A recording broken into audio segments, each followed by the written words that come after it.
Shalom Bapak Ibu yang terkasih di dalam Tuhan. Tema pada renungan hari ini adalah duri dalam daging. Mengapa Tuhan mengizinkan duri dalam daging di dalam hidup kita? Mengapa Tuhan mengizinkan ada masalah, ada kelemahan, ada kesulitan, ada kegagalan, ada pergumulan-pergumulan yang membuat kita merasa lemah di dalam kehidupan kita. Bapak Ibu yang terkasih, firman Tuhan dari 2 Korintus 12 mulai ayat 7 berbunyi demikian. Dan supaya aku jangan meninggikan diri karena penyataan-penyataan yang luar biasa itu, maka aku diberi suatu duri di dalam dagingku, yaitu seorang utusan iblis untuk menggocok aku, supaya aku jangan meninggikan diri. Tentang hal itu aku sudah 3 kali bersuruh kepada Tuhan supaya utusan iblis itu mundur daripadaku. Tetapi jawab Tuhan kepadaku, cukuplah kasih karuniaku bagimu, sebab justru dalam kelemahanlah kuasaku menjadi sempurna. Sebab itu terlebih suka aku bermegah atas kelemahanku, supaya kuasa Kristus turun menaungi aku.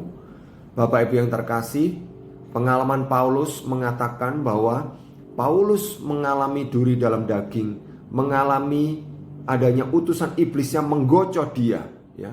Yang kita tidak tahu pasti apa itu, bisa jadi itu suatu penyakit, bisa jadi itu suatu kesulitan atau pergumulan, bahkan penderitaan.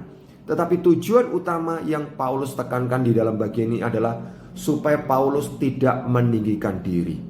Bapak Ibu yang terkasih, manusia itu punya kecenderungan untuk meninggikan diri, bahkan termasuk saya. Kita bisa bayangkan kalau kita tidak pernah gagal, kita selalu sukses, kita selalu berhasil, apa yang kita doakan selalu terkabul, maka kemungkinan besar kita bisa lupa kepada Tuhan dan kita bisa menganggap diri kita lah yang hebat, diri kita lah yang pantas untuk mendapatkan pujian dan bukan Tuhan yang layak untuk ditinggikan.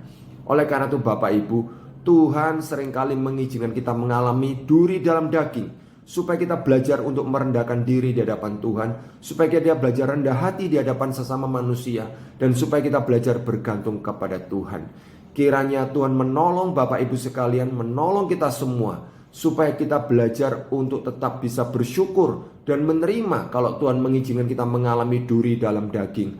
Karena itu semua menolong kita untuk terus bertumbuh menjadi orang-orang yang makin rendah hati dan makin bergantung kepada Tuhan. Tuhan memberkati Bapak Ibu sekalian.